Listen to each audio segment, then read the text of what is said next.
Hopefully, like all of you, I don't believe in predestination, the Calvinistic perspective of what that term means. That we believe in free choice, free determination, not predestination. Having said that, it's been my observation that people who are connected to this movement get drawn into things, circumstances in their lives, that they end up being forced, I say the word forced, to do things or say things without them realizing what they're doing. This works for good and for bad. I've observed a number of people, often people who have had leadership positions because they're the ones that are notable and they're the ones with whom you have a public record of how they have said things or done things which end up fulfilling prophecy, sometimes positively and sometimes negatively. Now you know that externally there's a struggle in the United States between the Republicans and the Democrats,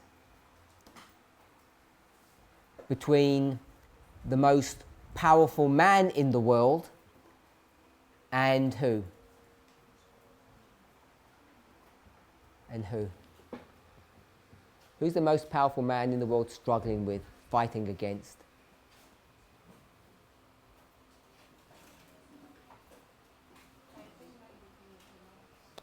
Fighting against the King of the North.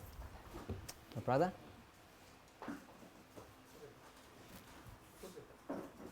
Putin. My sister? No? I'll give you a clue. Do you know what her name is?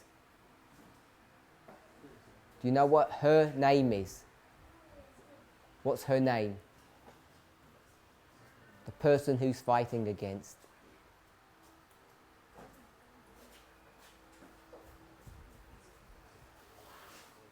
Not sure? Repeat the question. The most powerful man in the world is fighting against someone, and I asked who it is, and I said, do you know her name? Her name, not his name. His name is Donald Trump. Who's? Can't hear what she said? Not against the church, no. Brother Andrew. The most powerful woman in the world, that's who he's fighting against. We call it Republicans and Democrats. You can go to their leaders. You okay with that? So, that external struggle is reflected in an internal struggle in the church. It can be brought to view at different levels, and the one that we seem to be focused on at this juncture is the internal struggle between this movement and Future for America. We alluded to it yesterday, but hopefully we're all aware that the time period in which we're living, we should have expected this separation. It hasn't come as a surprise to us. And we end up reflecting the behavior of those prophetic or symbolic subjects. What I mean by that is that Future for America now are clearly following an apostate Protestant evangelical theology. That's their worldview. So you end up seeing that they begin to mimic, and I don't mean intentionally, they begin to conduct themselves and behave in a way that the Republicans and their leader behave. And one of the things that characterizes President Donald Trump compared to all of his predecessors is the way he personally attacks people who don't agree with him. When people agree with him, they become his closest friends. He praises them. He lavishes them with not only verbal praise, but with even physical and material blessings. But as soon as they cross his will, what does he do? He begins to curse them, cuts them off, and begins calling them names. It's an interesting phenomena how every one of his opponents has a special name. And he claims to be, I think it's fair to say, Cyrus, because that's what people have projected upon him. He claims to be the champion of the Christian movement, if you like. He claims to be a Christian, a follower of God, a respecter of the Bible, and yet he behaves in this mocking and foolish fashion. So whether or not you think that's right or wrong, or whether you excuse it, we have this same phenomena internally. And it shouldn't have escaped your attention that Future for America have now picked up that work and are coming up with all manner of names and titles for all of us. Depending on how famous you are, depends on how many names you get called. So I have quite a few. Sister Tess has a number. And now because we're having a camp meeting here in Africa, and Future for America, Elder Jeff, is now feeling threatened that his support base is crumbling. And the only way he can maintain his support base is not through the theological arguments, because he has none, not through the doctrinal issues, but it's by name calling. If he can repeat a name, derogatory name, for long enough, people begin to accept that, and he uses that to try to destroy the influence of people, which is exactly what he does, or Donald Trump does, in the political realm. So I don't know if you know all the names that I've been given, but there are a number of them. But we do smile and we do laugh, but I just want to highlight the point when it speaks about, just a study we did this morning, about how we're supposed to behave and treat one another and what Christian etiquette looks like. For him to take people's names and twist them, manipulate them, and even use sacred and solemn titles to do that, it shows you where the thinking of these people are and how distant they are from God. You're probably all aware of one that they used for Sister Tess, based upon this idea that we're priests, kings, and prophets. So we know this idea of being prophets is common knowledge in our movement. So they take the term or the word, the title prophet, and you've seen what they do and how they manipulate that.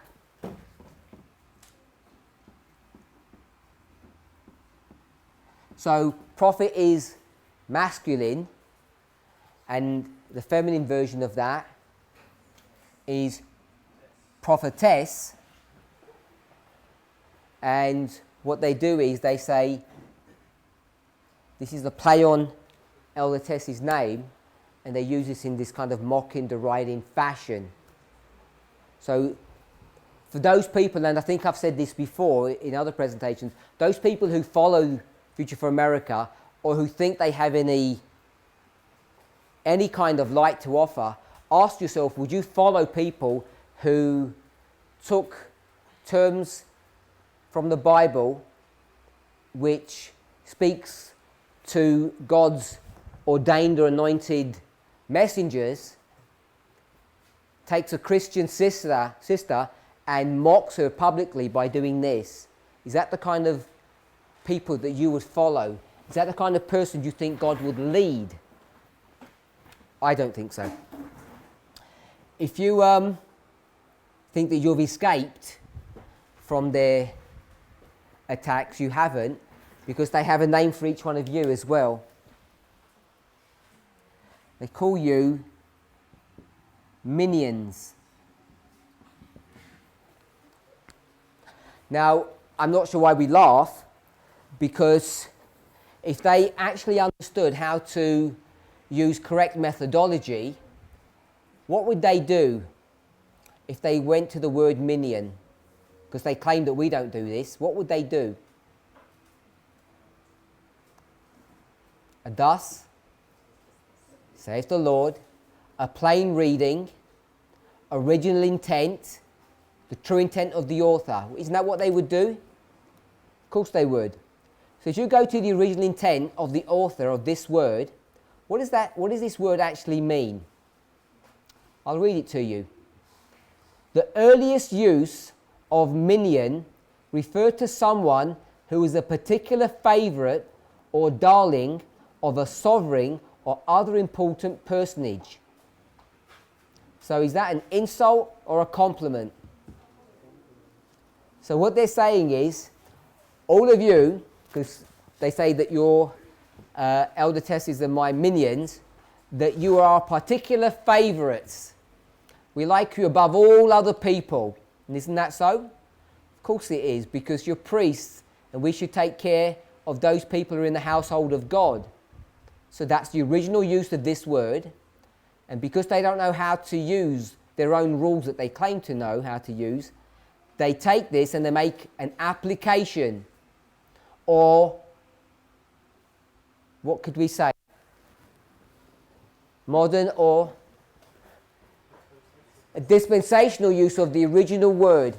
Because it then says in the next sentence, over time, I'll paraphrase, in our dispensation, the word evolved into something derogatory. So, which dispensation do you want to take when you take this word? The original one or the modern one? Because when we say we should go to inspired statements and we should take a modern version or a dispensational perspective, what that author is saying, what did they say about us?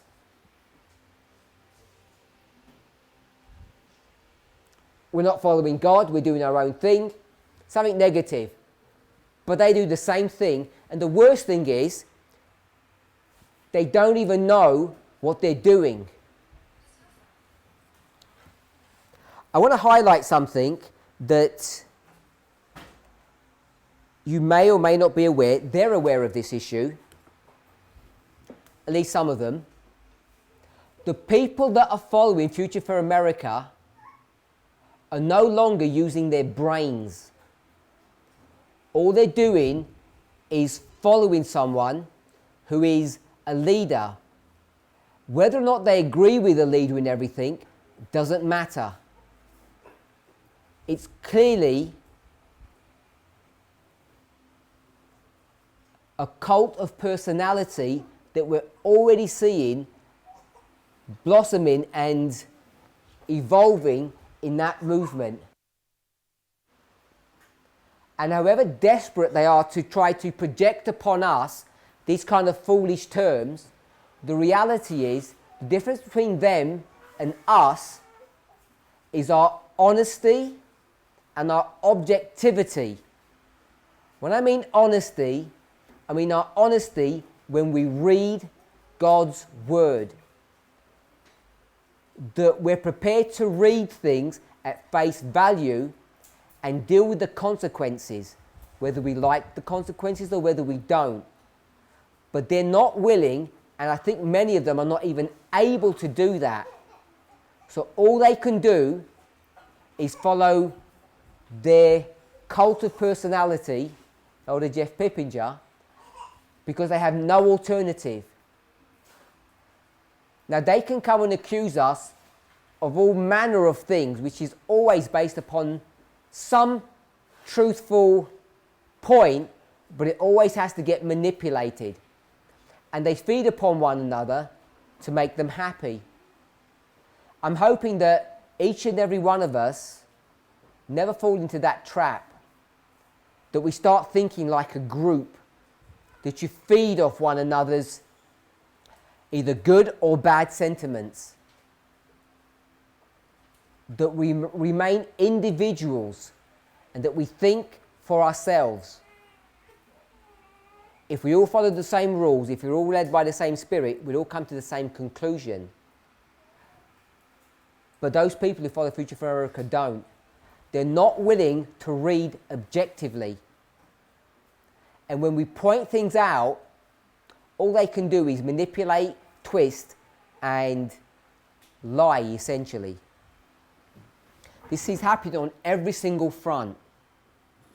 So I just want to put that into the public record, that they don't even know how to use their own rules. When they call you a minion, is that a compliment or is that an insult? Depends on your perspective, depends on what dispensation you live. And if they're so gung-ho, if they're so fixated upon going to the original intent of what the author was teaching, they will know this was a compliment, not an insult. Enough of that. My last question in our class, I said what? Before I asked the question, what did I say? Let's summarize. We've got a problem with Luke chapter 10, verse 26. We're disagreeing on what the law is. We have three versions of the law. The reason we disagree, people have said, is because we approach the passage in a different way, which means we're using different methodology. We all agree on that. So what we did was, went to the spirit of prophecy. Where did we go? Christ object lessons. 300.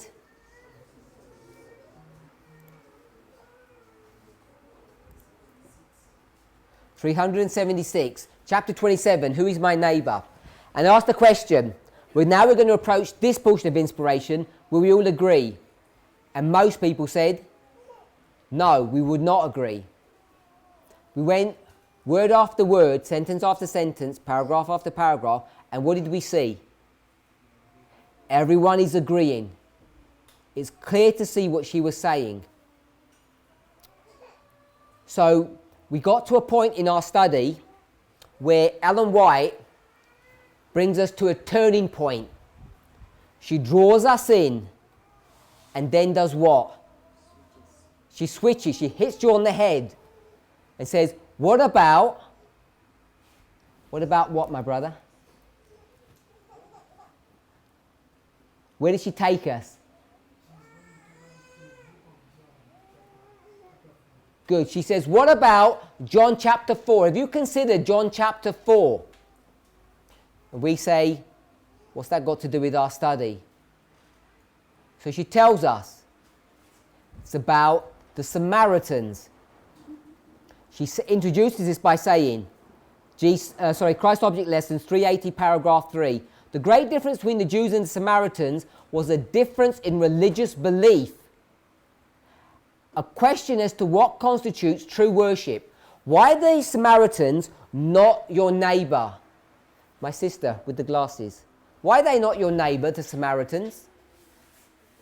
What prevents them from being your neighbour?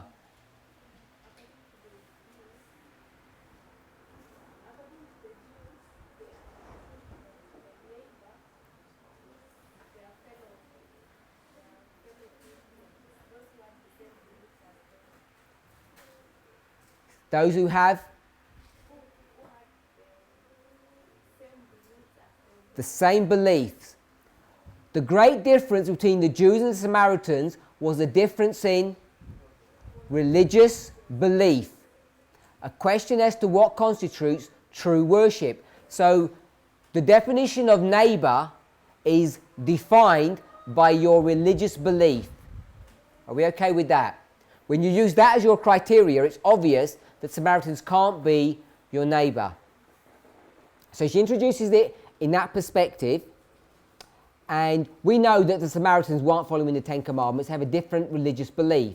They have a different way of worshipping God. Then she goes on to all of this story. Then she immediately introduces the story of the Samaritan woman. She says, to the Samaritan woman, it seemed a strange thing for Christ to ask her for a drink. What was he? What condition was he in?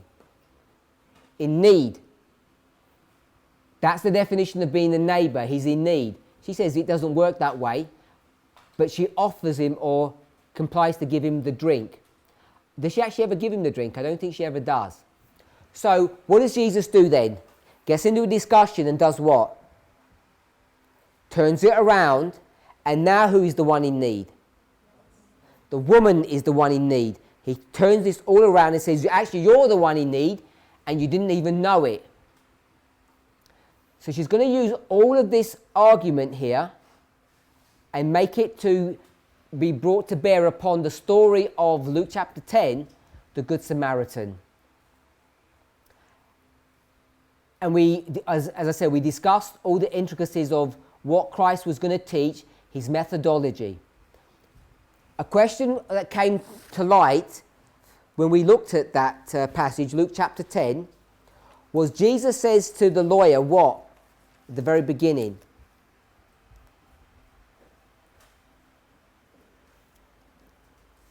Verse 28. Thou hast answered correctly. He says, you answered, that was a good answer. Why does he say that? It's obviously a good answer. What is Christ doing when he starts addressing it in this fashion? He's meeting people where they're at. He's saying that's the correct answer. That's how you receive eternal life. For sure, at a surface level, you're correct. And the White tells us that this man, this lawyer, he's not even taking care of those in need in the church. So Jesus gives a story to show him that that's what he's supposed to do. But is that the real intent behind this story? That we treat publicans and sinners correctly? That we treat liberal people in the church correctly? Is that really what Christ is wanting to teach this person? No, it's much deeper than that. His intent is much broader than Exodus 20, the 5 books. It extends to the whole of inspiration. It's how God deals with humanity and how we should deal with humanity. So you can't just go to the Ten Commandments. These are all repeating patterns. We've already discussed that. So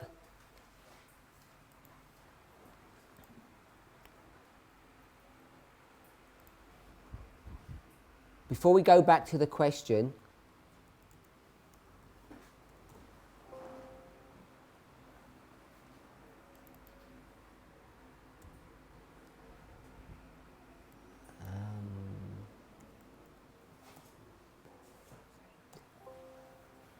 so I just want to find that.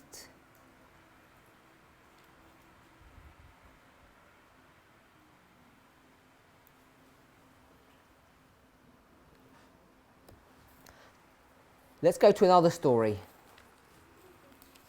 This is one that Brother William brought to my attention in the break. Matthew chapter 19.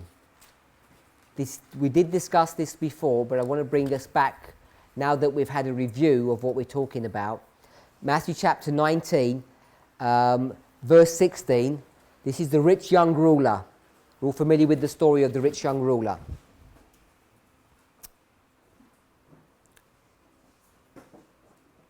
So someone came and said, what must I do that I might have eternal life? That's the question. Same question as the lawyer in Luke 10:25. Same question. Jesus said unto him, why do you call me good? There is no one good but God. If you want eternal life, keep the commandments. If we were willing to do repeat and enlarge, we could use this as a proof text. I'm not saying it's 100% correct, but if we were, we could use this to proof text that in Luke 10, it's the commandments that are being addressed. I didn't want to do that particularly. 18, he said to him, which one? Jesus starts listing out the commandments. No murder, no adultery, no stealing, no lying, honour your father and your mother. So there's 5 commandments. Which one's missing? Not the first 4.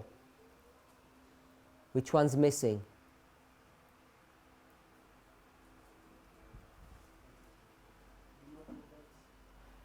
Which number? 10. He's missing number 10.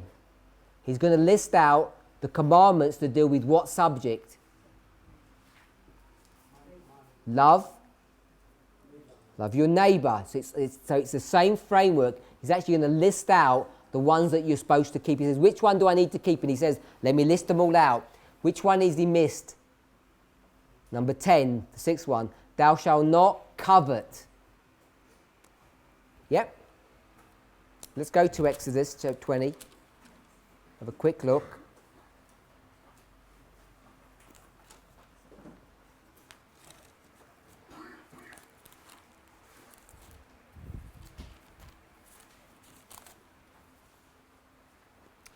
Exodus 20, verse 17. What does it say? Which is the important word? Neighbour. We can all see that. We all know the subject. So it's about neighbour. Comes up twice. So it talks about neighbour. So he's listed out the 5. How does he express number 10? How does he express number 10? The wording for number 10. So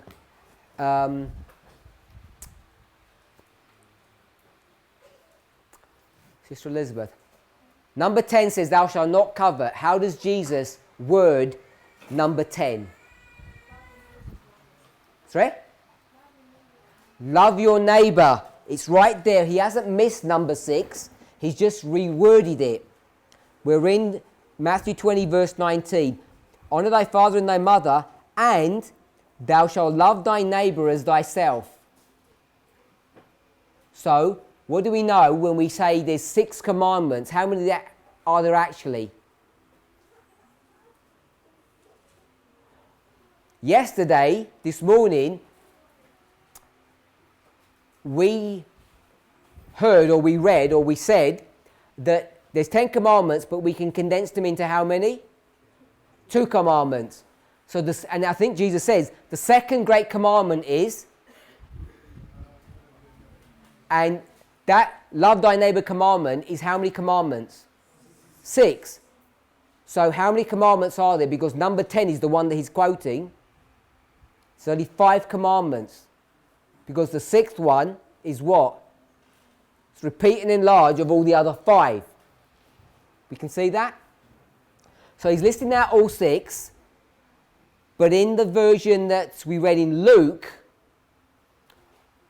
this great principle of love thy neighbour actually turns out to be the 10th commandment.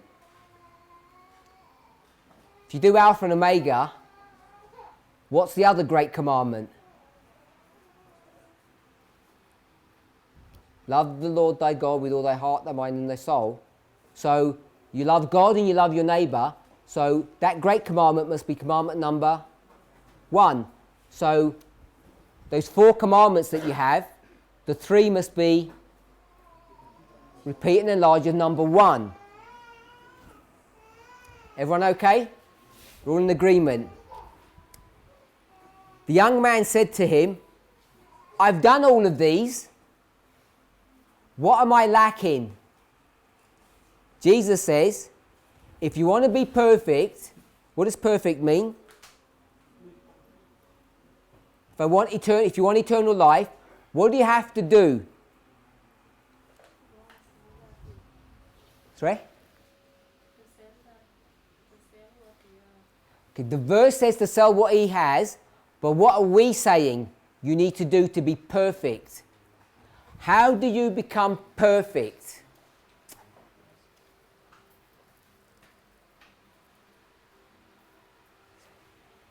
Sister Joy, how do you become perfect?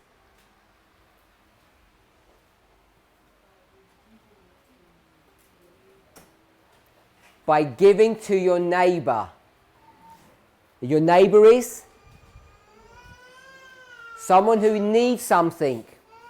So, if you want to be perfect, you have to give to your neighbour, which means you have to recognise who your neighbour is. And who's your neighbour? The publicans, the sinners, the unclean. So, he says, I've been keeping all these things all the time. Was that true? I'm going to say yes, it was true. Was he giving to his neighbour? Who was his neighbour? The Pharisees, the scribes. It was those elites, those were his neighbours, and he was following through with all the plan. So he can say that honestly. But like the lawyer, he has this feeling somewhere inside him that something is not right.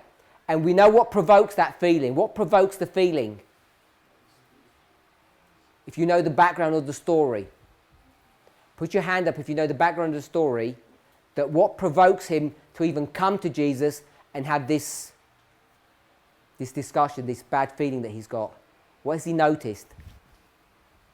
I think he noticed that however he has been keeping all these things, he still feels guilty.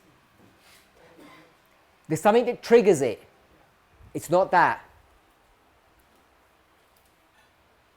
No one knows? What I can remember is that he read before he came. He's reading before he came, so there's this long-term thing, but there's something that triggers it right now. He had an earlier discussion on No. The Pharisees look at it. No. he sent to set a trap. No. Are we guessing, or do we know that? Or I'm saying no to all the things, and they're probably all the right answers. I think he's trying to justify himself. What's a big deal? Justify himself. If you go back to verse 13, what's Jesus doing?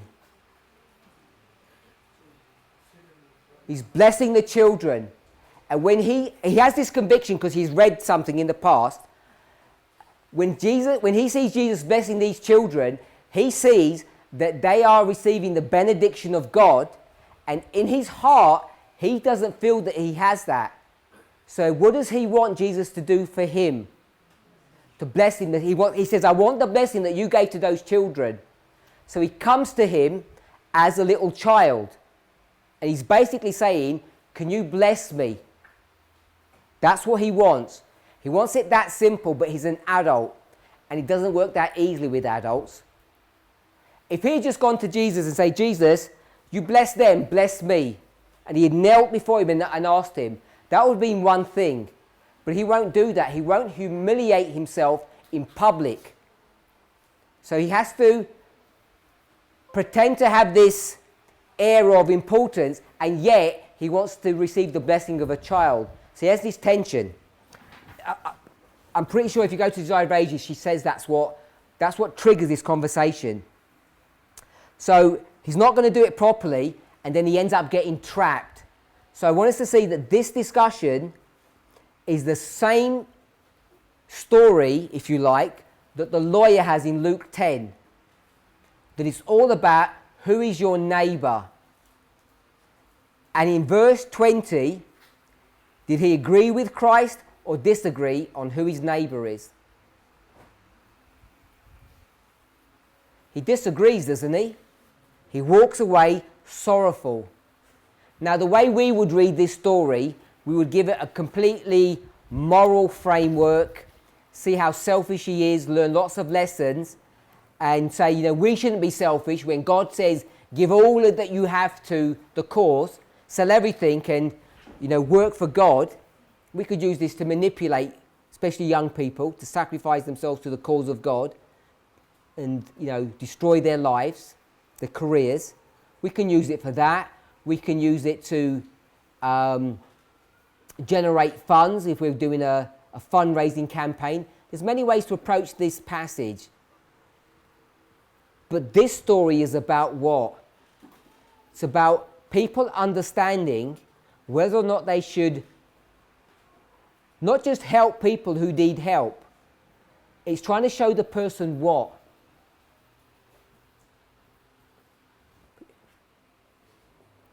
The attitude that he has when he thinks about other people who are not the same as him.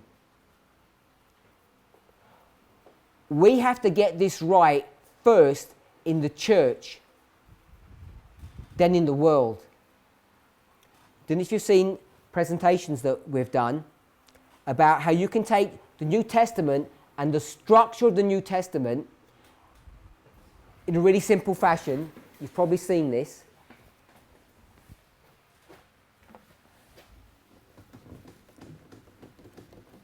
Which year do the Gospels end in?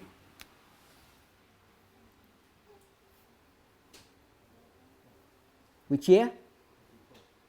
The Gospels. 31, isn't it? The 4 Gospels. Yeah? By the time you get to the cross, there's no more story. So the Gospels end in 31. The book of Acts begins where? 31. Takes you to 34. If you want to take Matthew 28 or the statements from the book of John where Jesus says, tarry in Jerusalem until you receive power, you might be able to begin to extend this. So I've put it in dotted, it could take you to 34 as well. So all I want us to see is if you bring all of this down, how many dispensations have you created? 3. This is the story of the 12, which we call the priests. This is the story of Pentecost, beginning 31, which is the story of the Levites. And then in 34 you go to the world. So you can just see all of this in the structure of just the way these books are put together. Anybody cannot see that, or they don't see what I've done? This should be the birth. This should be 4 BC. 31, 34. This is the Gospels, the 4 books. This is the book of Acts, part 1, and Acts, part 2.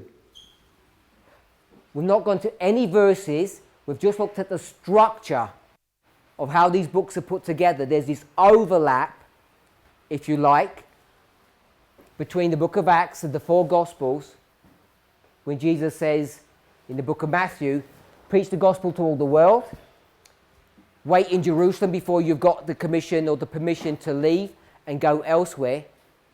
So we've got an overlap of these 2 books, but if you didn't think about that, you just went to 31, you see that they butt in one to another. The reason why I think it's useful to see that is that when you read the Gospels, what should your view or your perspective be as you approach reading? Remember, it's about approach. We did this yesterday when it talks about the 5 books or the other 34 remaining books. Even in the titles, the 5 books are the law and the prophets are what? How God has dealt with the Jewish church, history. So when we come to this perspective, how should we view the 4 Gospels when you read it? What's the story about? The priests, we can see that. Structurally, the story is about priests. And what's the problem with priests? What's the problem with you? Who don't you like? Brother Robert, who don't you like? Tell us, so it's on public record. Who don't you like? You don't like liberal people. It's on public record. We all heard him. Brother Roberts does not like liberals. If you just see the structure, can you see what this would be teaching us? Can you see how we're fulfilling this? Can you see why priests are conservatives? Just at this prophetic level. What's this got to do with Gentiles? Nothing. Do we like Gentiles? Do we? Let me read you a verse if you say no. Let me read you a verse if you say no.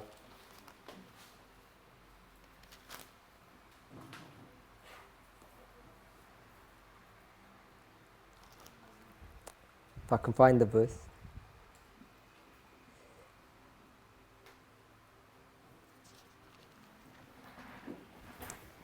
Turn to Matthew 23.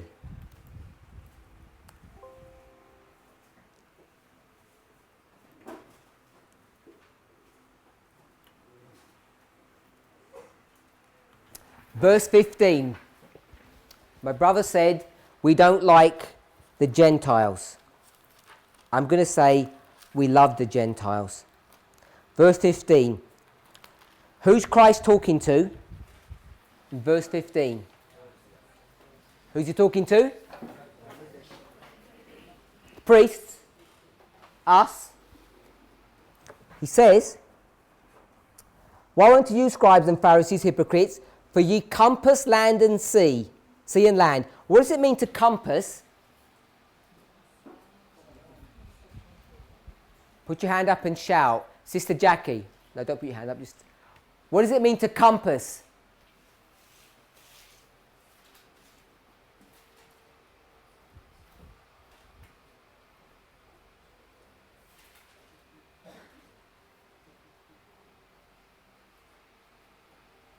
If you compass sea and land, what does that mean?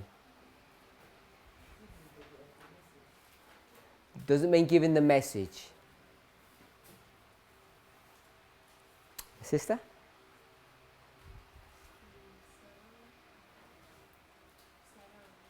To sail around, is that what you said? Surround. Good. It means to go everywhere. If you compass something, it means you go everywhere. So if we said, okay, we're all going to go door knocking, and you only went to knock one person's door, did you compass? No. You have to go everywhere. You have to spread your net wide. So does that take a lot of effort? For sure it does. So these people take a lot of effort because they compass sea and land. They go everywhere to do what? To do a great work? No. What work are they willing to do and spend all of that time and energy for what result? Just for one person. So do they love the Gentiles? For sure they do. Look at all the effort that they make for them. Yeah? The people they don't like are these liberal Levites. So, before you came into this movement, did you say, you know what, Adventists are better than everyone else, we're not going to do public evangelism, we're going to shut the door, we don't want any of these people joining us? Did any of you ever have that perspective? No. What did you do? You got booklets, you made booklets, you typed things out, you made publications, and you did what? You distribute them to get as many of these people in the world into the church. Isn't that what we did? And the people who are the champions of that are people like you, conservatives. So we can see all of that in this story. The problem that the priests have is with the Levites. This is a struggle between conservatives and liberals internally in the church. So the reason why we're all priests is because we're all conservatives, and that's what the people that were chosen here. What does he call, or what do the people call, or what are the two sons called, the two brothers? John and James. What does the sons of thunder mean? What does that mean? Don't say they mean that they're angry people. What does it mean, my sister, the sons of thunder? Not sure?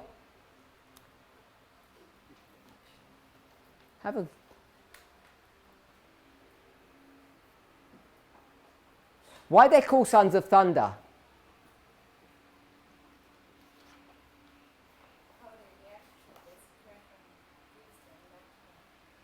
How they react to a situation. What's the situation?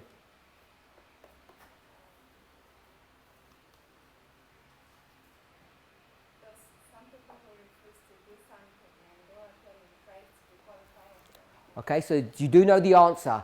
If people don't follow the rules, don't do what they're supposed to do, what should we do? Curse them. What are they supposed to do? What are they not following? We could say the commandments, whatever the commandments were. So it's all about conservatives, because conservatives love to follow rules. They say if you don't follow rules, punish them. That's the framework in which we live. So it's relatively easy to show that these people are conservative in their theology. So then you come to the liberals. By and large, I know you could probably go to some passages and say, well, some of them were not. For instance, Matthew was a publican.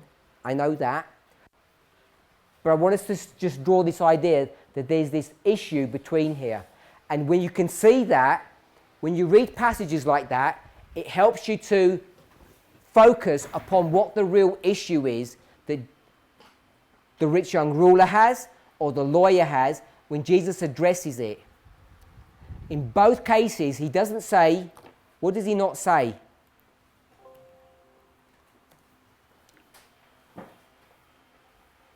He doesn't say what?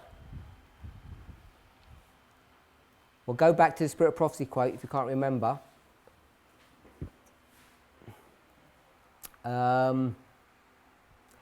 They had no doubt as to the heathen and the Samaritans. No doubts. What does Jesus not say? Say that again? He never says the heathens are your neighbours. He says that's not the issue at hand. A few years ago, how would we frame that? What statement would we make that we're just talking about now? We would say, in our history, we do no what? No public evangelism. No public evangelism is the same issue that we're addressing now. It's the same issue, just framed differently. We don't do any public evangelism. Why? Because the Gentiles they're not our neighbours. They're not our neighbours.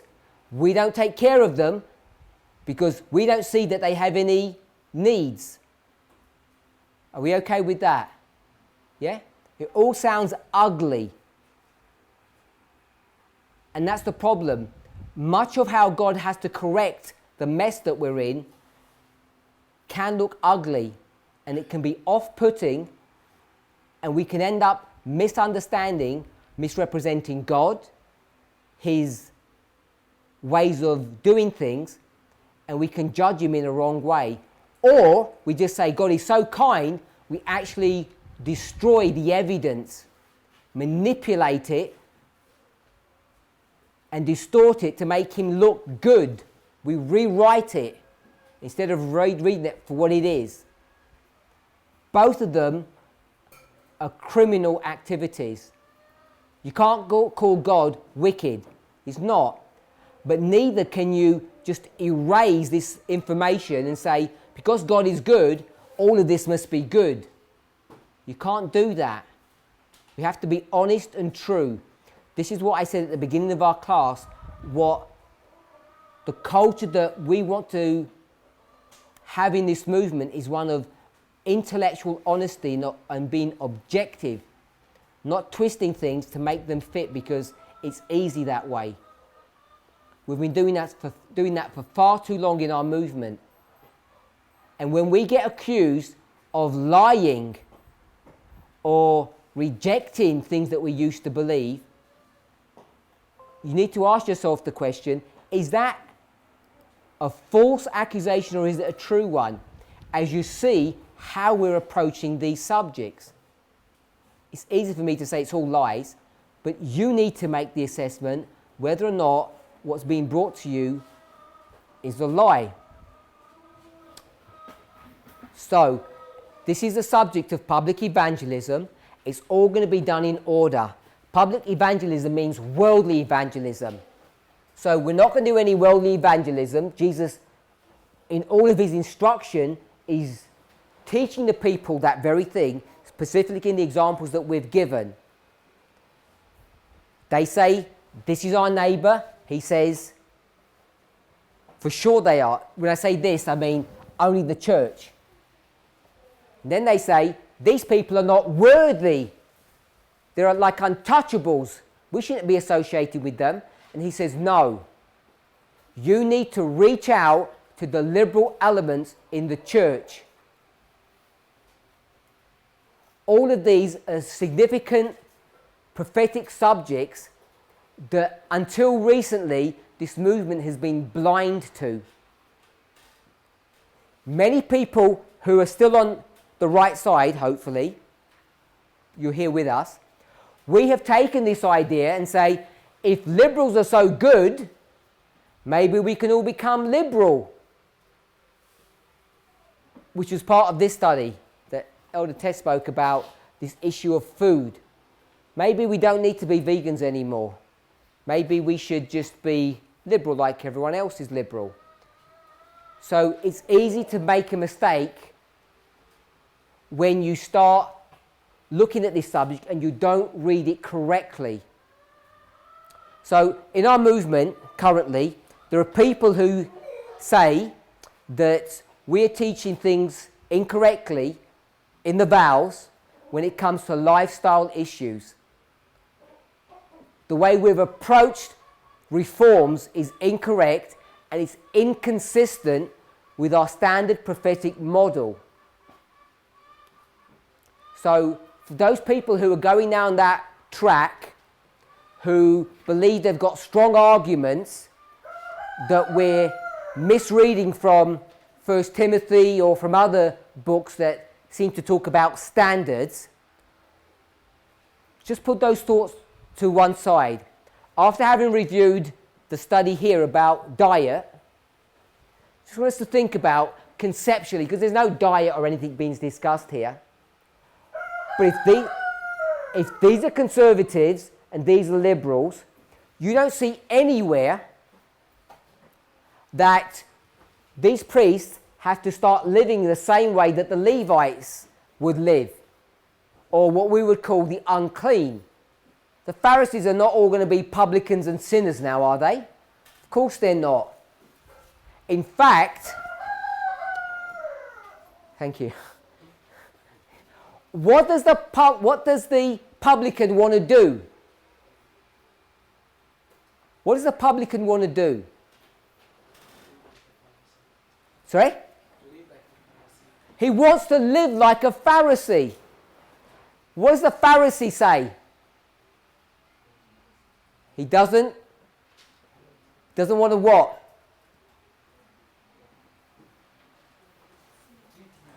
The publican wants to live like a Pharisee, and the Pharisee doesn't want to live like a publican. Isn't that the prayer of those two men? What does the Pharisee say? I thank you that I'm not like that. He doesn't say, I wish I was like that. Lord, make me like that. That's such a good thing. He says, I don't want to be like that. Doesn't he say that?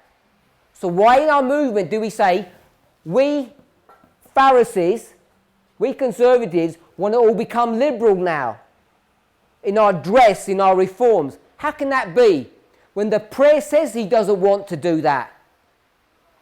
If you're willing to take that story and make it a prophetic subject. The publican says, Lord, I'm a bad person. He doesn't directly say, I want to be a Pharisee. I get that. But he says, I'm living a rotten life. What's his definition of rottenness? Of bad? Sin. He's doing sin. He's not following what God told him to do. Who's following? Which person is following God? Pharisee is. Besides all the bad things that he's doing, he's got an attitude. Don't mean that. But he's following the rules. And the publican says, I'm not following the rules. That's why I'm so bad. He doesn't say, Lord, forgive me, and I want to carry on doing sin, does he? We know that's not the case, because the woman who's caught in adultery, what does Christ say? Carry on behaving like you do? Of course he doesn't. She doesn't. Does she want to live like that? Of course she doesn't. And I don't mean just the act of adultery or fornication or prostitution, just the concept. They don't want to live that way. They want to live a better life. The better life is to follow God's plan, God's ways. So that's why I say that the Levites want to become Pharisees and the Pharisees don't want to become Levites. If you're willing to step out of our preconceived ideas that these people are horrible and these people are nice, we're willing to do that and not use Pharisee as an ugly word, which is how it's often used. If we can see that, can we see the relationship between these two? Can now we see why Christ is always dialoguing with these Pharisees and he's always trying to correct their understanding of who their neighbour is. If you can see that, and you go to not every story about the miracles, but most of them are all talking about publicans and sinners. We know that because why does someone get ill? Why do you get ill? Because you've done sin. We all know that. Yes? We're mature people. You know what? If you got bit by a mosquito, I'm not saying you did sin. I'm talking about in the framework of a Jew. Yes? Why did Jesus allow that person to break through the roof, come down, and heal him? What does Jesus want to prove? He can do what? Forgive sins. Because a Jewish mind says the reason you got ill is because you sinned.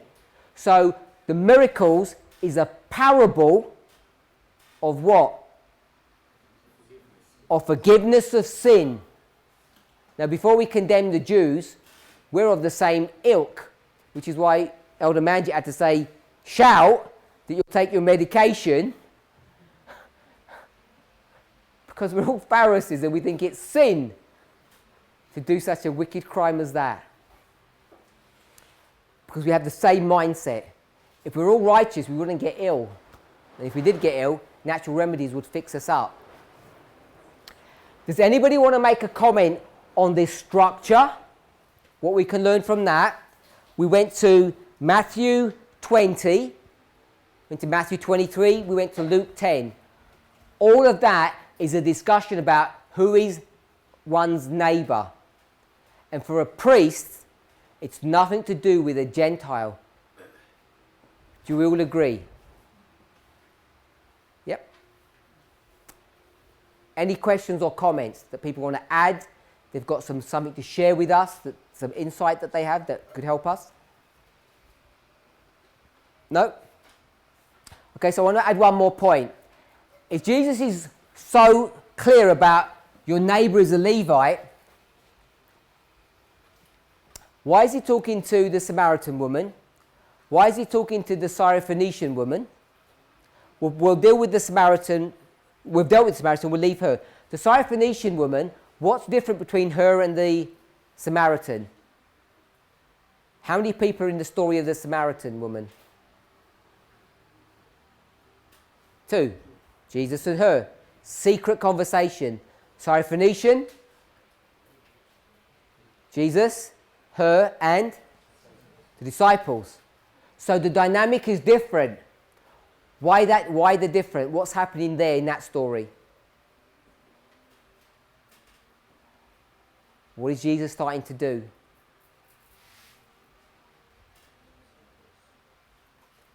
Teach his disciples. Who? Who is your neighbour? So he's going to start introducing this concept to them. They're hard of heart, hard of hearing, having eyes they can't see. So he's going to start introducing it slowly. We call that a line, or a ploughing, or a form of rain. It takes time before you can actually do this work here, where you begin to harvest them. You agree with that? So even those people who are going to start arguing, saying, yeah, but if you're saying it's all about priests and Levites, how comes he's dealing with the Syrophoenician woman, looking for her, instructing and teaching his disciples? We already know the answer to that. Did the Syrophoenician woman join the church? She didn't. Jesus is training his disciples, and I'm not fixed about where she is in that dispensation in her line, but I'm just going to say he begins to plough her. Might be a form of rain, I don't know. But he's going to begin to have some interaction with her. The same with the Samaritans. Our lines teach that. Our lines are in agreement with what we read. Any questions on that?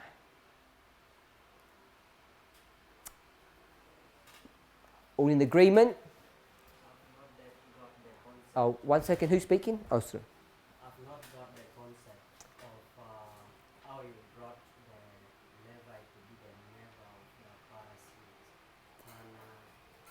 So you don't understand how we have the Levites, the neighbor of the Pharisee. So the first thing is, I know there's more to your question. What you've done is you've mixed two symbols. Levites is the symbol for us, and Pharisees the symbol 2,000 years ago. So if you're going to go back 2,000 years and use Pharisee, it would be Pharisee and publican or sinner. If you're going to bring it to our history, you say Levite and priest. So there's that, just that little correction. So did you finish your question, or did you want to? I interrupted you, I think.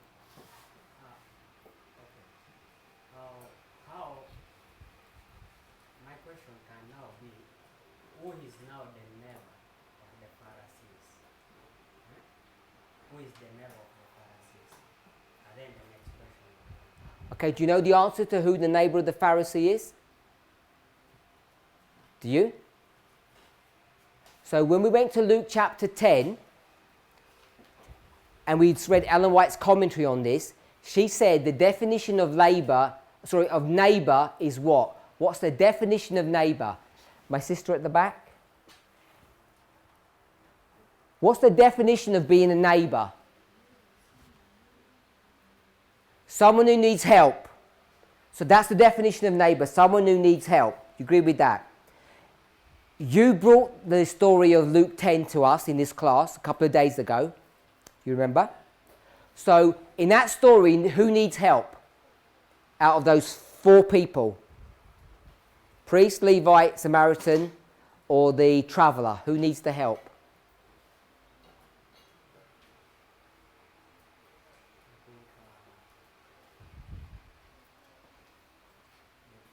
The traveller. He got beaten up, he got robbed, he's on the floor, he needs help.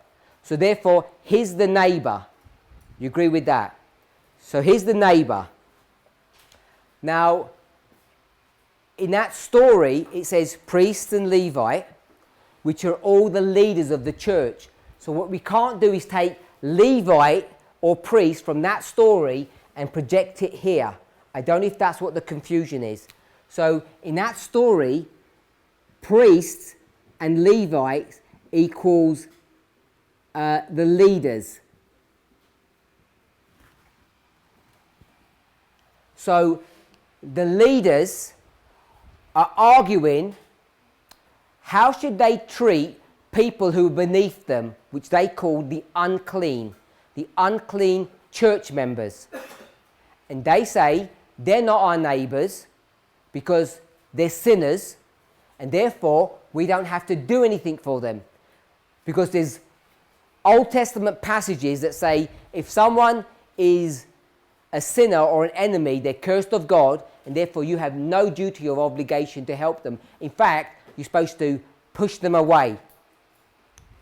There's plenty of Old Testament counsel on that, laws if you like. If someone does wrong, punish them. So the priest and Levite in that story are the leaders, and they look at this man who's in need and they say, he's not our neighbour. The Samaritan goes to that person and he says what? He's my neighbour because he's in someone who's in need. Now that person, was he a Jew or a Gentile, the one that was in need? He was a Jew. So these leaders, I want to call them the Pharisees, they're supposed to help. The moral of that story is they're supposed to help the people who are in need, which is the unclean people, which is the definition of neighbour. So you've got the Pharisees and the publicans and sinners. If you come to our history now, I'm saying the priest and the Levite in that story is us, and the person who's wounded and hurt is this group of people, and we're supposed to go out and help them. And the problem that we have is that we are so fixated about our conservative viewpoint, we actually look down upon Adventists who don't keep the reforms in the same way that we believe that they should. There's a divide in Adventism between conservatives and liberals. And so therefore, the Levites are the unclean and we're the Pharisees, or the publicans if you want to use it that way. And we know that's the case because now we have prophetic arguments that these Levites in the church today, they're not really listening to us, are they? Not paying much attention. They get all of their information from the world. Is that right? Is that correct? Of course they are. Adventists do this all the time. How do we know how close the Sunday law is? Where do we look? You go over to Rome and see what the Pope is doing. You look at the external events and you know how close the Sunday law is. If he's written another letter, or he's gone to visit someone, or someone bowed down to him, we say we're getting closer to the Sunday law. So everyone knows, if you want to know where we are in end time prophecy, you look externally. Do you agree with that? We all do that. So these Levites, because they're Adventists, are going externally and they're looking. Many of them, because Levites is just a symbol of the church in phase 2, they're going to the world and some of them are saying, you know what? The presidency in the United States, those people are good. They're great guys. And there are other Adventists who are saying what? These are bad people, the way they treat minorities, the way they speak about women. It's wrong. We don't agree with that. So in our church you have these two groups. One group that sees what America is doing is wrong, and one group that sees what America is doing is right. And they're clearly divided down this line of conservatives or liberals. So whether or not we like it or not, or we agree or not, in America there's an argument about a court case which was called Roe versus Wade, which is about abortion. Even if you don't know the court case, you know that there's an argument now about abortion. And it divides right down the middle of America. Those conservative Christians say it's wrong, we cannot support it, we have to ban it. And you get these other people who say what? Women are free to do what they want. It's their bodies, it's their lives. They should be free to choose and to make a decision for themselves. Men can't make that decision for them. It's up to them what they want to do with their own bodies.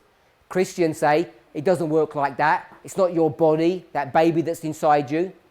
So without getting into the arguments of the rights and wrongs of abortion, there's an argument about that. It's the same argument that we have in our church. You could have another one, the role of women. Donald Trump attacks any powerful women. Of course he does that. They've got very few women who are actually in power in the Republican Party. But you go to the Democrats, it's a completely different story. It's divided by colour and gender, by and large. And so all of that is being reflected in the church. So the people who are on the right side of the argument in our church are whom? The conservative brethren or the liberal brethren? What do you think? Yeah, I'm seeing two things. Because if you are in the movement, and then you become liberal, and then you can change your mind anytime, and the FFA can take you anytime. And if you are in the movement, and then you become conservative, that you just know what is here is what is right. And then I think it's somehow okay. FFA are not moulding the church. The church has got two choices.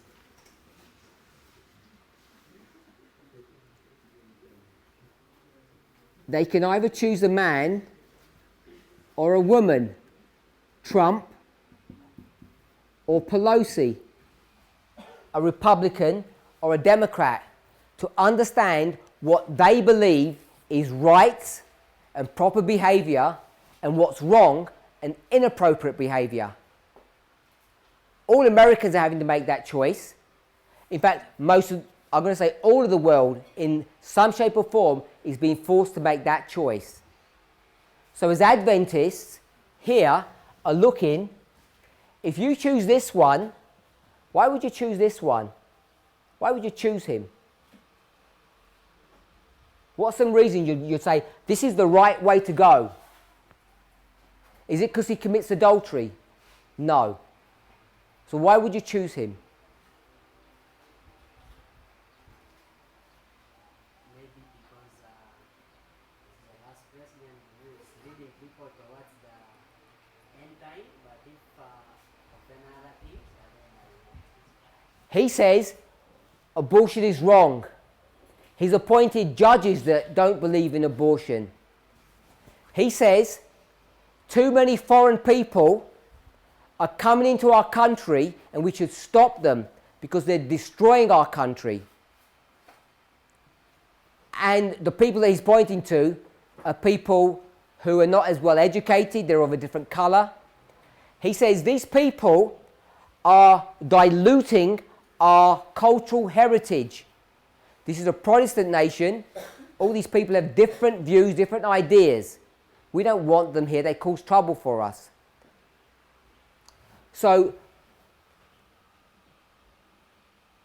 in the church, you have people who think like that. They would follow him. You have other people who say women should have equal rights. Women should be able to go to any place of power. We should not discriminate on skin colour or education. So these are the choices that are being confronting the church as we currently are experiencing right now. So if that's the case, who's making the right choices and the wrong ones? The right choice is the So the right one is this one and the wrong one is this one. And the problem is, if you look at this group, which is symbolised by this woman, we would call those people liberal in their standards, in their theology. They're all-inclusive. They don't care about the issue of gender. They don't care about homosexuality. They're okay with transgender people. All of those things which this group say are an abomination. So That's why these people are choosing one or the other. So what this model is teaching us is when we get to the harvest of these Levites, who would those people be? Will they be the conservatives in the church, or will they be the liberals in the church when we harvest them?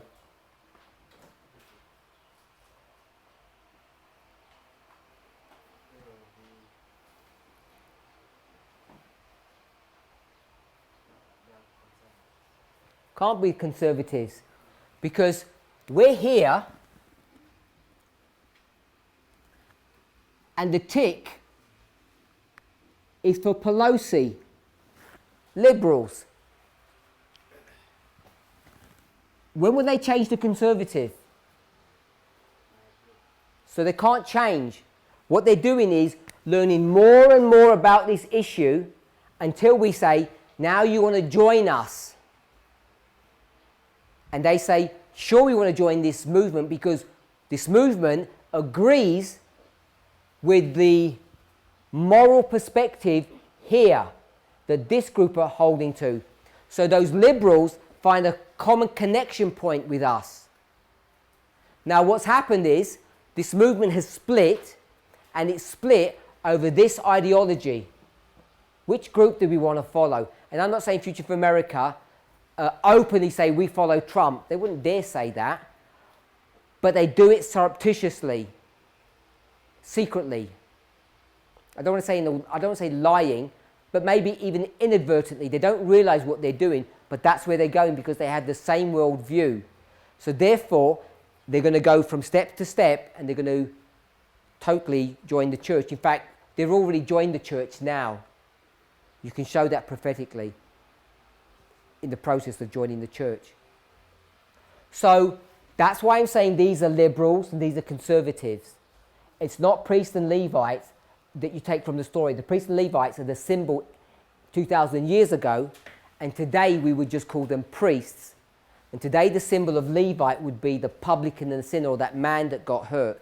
He wasn't a Levite or a priest. It's all about our perspective, our worldview. The only ones that are going to come out here where it says the Levites are those who have the right view, which in this study I've simply said have a liberal perspective. Unless there are any...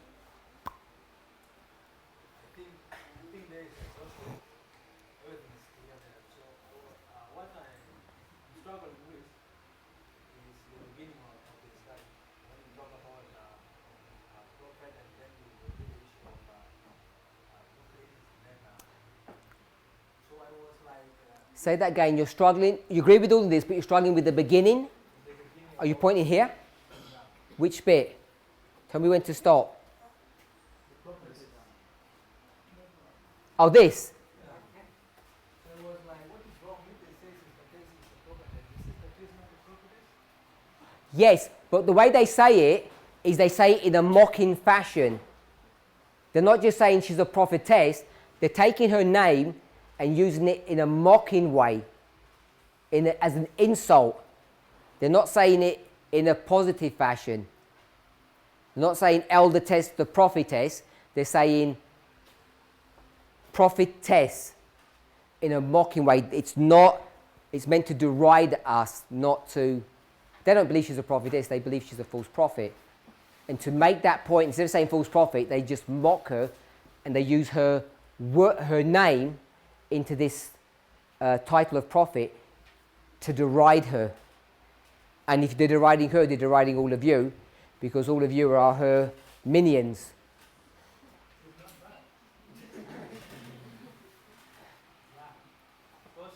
meaning is someone who obey his master, right? Or who obey the authority. Yes, We have to do that. yes, then it's a derogatory term that people who can't think for themselves just do what they're told. If you want to say it in an ugly way, it's slavery, servitude. People have become bondsmen voluntarily. That's what a minion is. But its original term, it meant someone who is cared for, cherished and loved. So they want to take it in this negative way. The way you express it, are we not all supposed to obey our leaders? For sure. But they use these terms, and I want to make the point, the reason they're using this, all of this methodology, because it's a method to destroy your opponents by calling them names. And when you use that methodology, the only reason they use it is because they don't have any stronger arguments. All they can resort to is calling us names and say that we lie. And people who don't check, they say it themselves, they say, we don't even watch the videos, but someone said that I said something, and therefore I've lied. They don't even go through an hour presentation. They don't even contact me and say, did you really say that? So it's all based upon rumours and lies. As an example, I've taught for a long time that Testimonies to the Church, Volume 9, page 11, it's got nothing to do with 9/11, 2001, September the 11th. It's got nothing to do with that. It's obvious it has nothing to do with that. And yet, Future for America think that I've taken that passage and rejected the spirit of prophecy. And by saying that, they are teaching that Ellen White was speaking about the year 2001.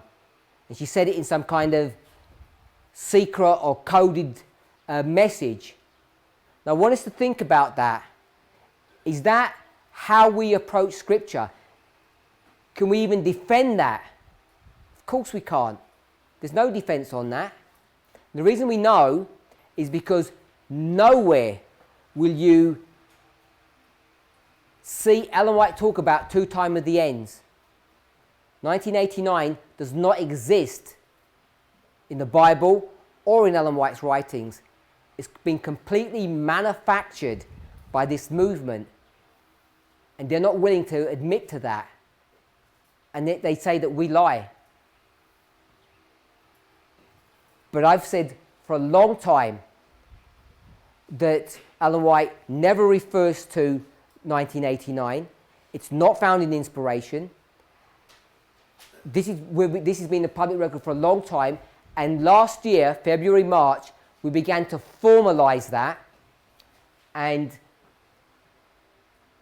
Elder Tess mentioned in one of her presentations, I thought it was on the board but it's not, where she called that an increase of knowledge on the role of Islam, where we're beginning to take verse 40, its relationship not with the king of the south and the king of the north, as we understand it, but with Europe and Islam, and have a clearer understanding of what is happening about verse 40.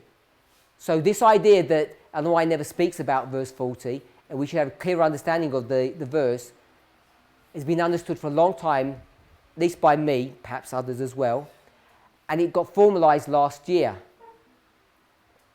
Whereas now we can demonstrate that verse 40, the way that the Millerites taught it and the way that Ellen White confirmed it, is that there is only one time of the end. And what will happen now is, I'm not saying definitely, but from what's going on, someone from Uganda is going to listen to this, report back to Future for America, and say, they've got a new name for me, which I'll leave. Oh no, you're asking like Prophetess, you say, what's wrong with that? My name is Parminder, and now they don't want to call me Parminder, they want to call me Parminian, because I'm the leader of the minions. It's like crazy. This is their methodology that they use, by the way. This is the new methodology. I lost my point now. That's so funny, sorry. What was my point I was making? Yeah, so someone from Uganda is going to say, you know what? Parminder's now rejecting 1989, the time of the end. He's destroyed the time of the end. He doesn't believe in it anymore. That's what they're going to say. They'll get filtered back to Future for America and they say, we knew it, see? They're changing their position, destroying the lines. They don't believe anything. Because they won't even listen to a presentation. They're not intellectually honest anymore. They're willing to listen to rumors and gossip. It's been clear. It's been proven. You cannot, with a straight, honest face, say that from inspiration you can show 2 times of the ends. You can't do that. You have to go through a rigorous process of study to demonstrate there are 2 times of the ends. I believe there are 2 times of the ends. I think you can demonstrate that, you can show that, but you can't do it from a thus saith the Lord. Future for America think that you can, but it's just a lie. They have a broken model. And we need to make sure, because this is not to bash them or to attack them, it's to make sure that we, when we approach inspiration, follow the same point. I'm over time, but I asked a question at the end of my last presentation. What rule are we following? What did I say? I said we did not need the Holy Spirit to understand Christ Object Lessons, page 376, and we got about 2 pages into it. And people find that shocking. I've said it in the past. People say, how can you do that? Ellen White says you're supposed to pray every time you read. I'm not denying that we're supposed to pray every time we read, but I think sometimes you don't even know what we're praying for. Then I asked at the end of that, what rule number is it? So you've had a chance to look. What rule number is it?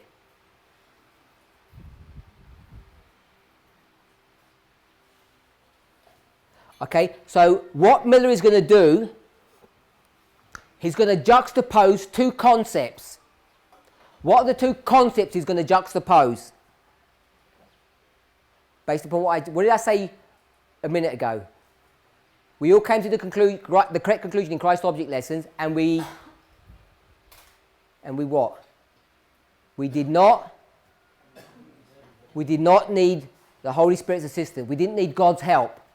So William Miller is going to juxtapose 2 positions. Position 1, we don't need God. Position 2, we need God. We need God and we don't need God. We okay with that? So there are 2 rules, back to back. What are the 2 rules? Rule number 2. All scripture is necessary and may be understood how? Where's the Holy Spirit? It's not there. He says by diligent application and study. That sounds like a university student when you go to a library and you prepare for your secular exams, doesn't it? So there's no mention of God in that. So when I say you do not need the work of the Holy Spirit to understand that passage, why do people get offended? Because that's exactly what Miller teaches. It's rule number 2. If you want to go in order of importance, he makes that rule number 2. The most important rule, besides number 1, that you need to look for the most important word, is that you have to be diligent in your studies. If you're not diligent, you won't learn, you won't understand. Human effort. Rule number 3 says without even knowing what it says. Rule number 2 says you don't need God. Rule number 3 says you need God. Nothing revealed in the scriptures can or will be hid from those who ask in faith, not wavering. So I'm not discussing his definition of what faith is. I'm just going to say it in the context of this.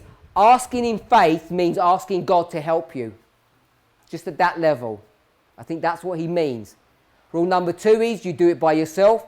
Rule number 3 says you can do nothing by yourself. So people are going to take the statement and saying we did it all without the Holy Spirit's help.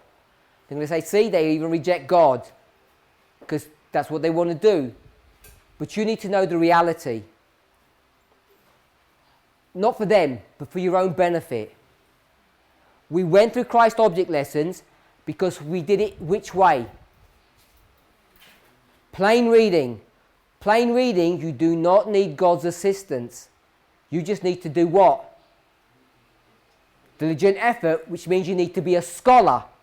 Anyone can do it. Anyone who can understand a sentence, a comma, a full stop, a noun, a verb, you understand that, you can read the language, you can understand what is being written, what is being said. It's easy, it's just diligent effort. That's how we went through those statements. So plain reading, you do not need God's help. This is why this issue is so important. When we talk about Luke chapter 10, how readest thou? The lawyer had gone a long way because he'd understood which commandment. Commandment number 1 and 10. He'd understood what commandment 1 and 10 meant. He knew that they were the capstone of those two groups. He'd already worked that out, but he's got the heart of a Pharisee which needs to change.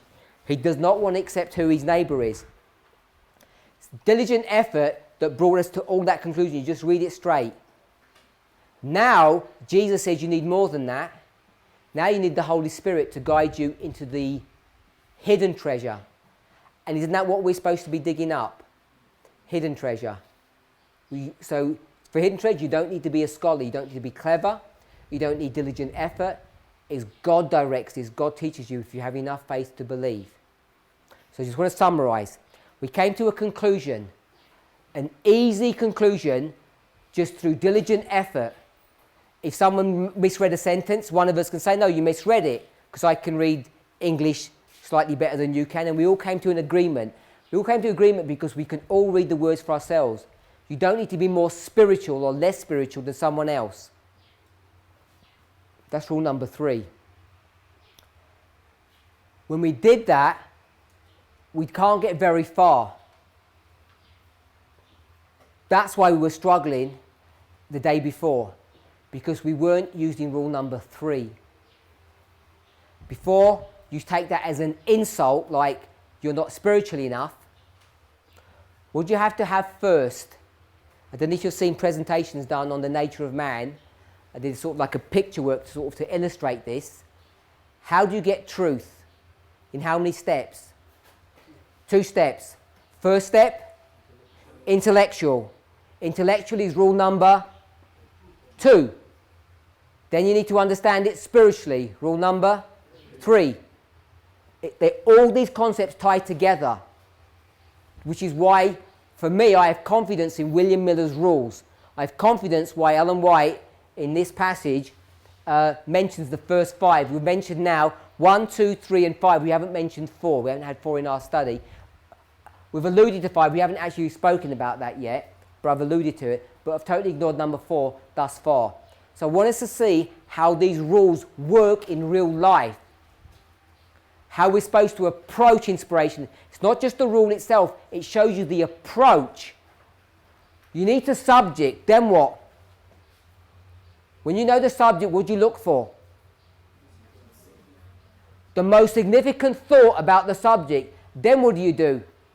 You put some diligent effort and you do a plain reading of the word. Then what do? Then you go on your knees and you supplicate God to give you faith so that you have a spiritual understanding, which we call hidden treasure. And that's not some spiritualistic experience. It's actually trying to understand how we could take this story of food and turn it into this story about Obama and Clinton and Trump. How would we do that? What's the mechanism? All of that is rule number 3. We haven't addressed rule number 4. And rule number 5 basically is let the Bible do the work. Don't go to outside sources, which we haven't addressed in our class. Let's pray. Our Heavenly Father, we thank you for your goodness. We ask and pray that you would guide, direct and bless us. Lord, may each of us be desirous to begin to implement these rules in a systematic fashion. May we be diligent in the efforts to open your word, to wrestle with one another. Lord, it's so easy to shut people down because they say things in a way that we don't find pleasing, that we might think is wrong, and yet they may have truth for us. Lord, as we see the behaviour of our enemies, may each of us make a decision now not to inculcate those thoughts and ideas in our own hearts and in our own minds and then replicate them in our behaviour, especially whilst we're here at this school. May we be willing to allow people to speak and express themselves in their own words, in their own models. Help us, Lord, to be generous to one another in the way we treat not only one another, but in the way we treat your word. Be with us and bless us, Father. In Jesus' name, amen.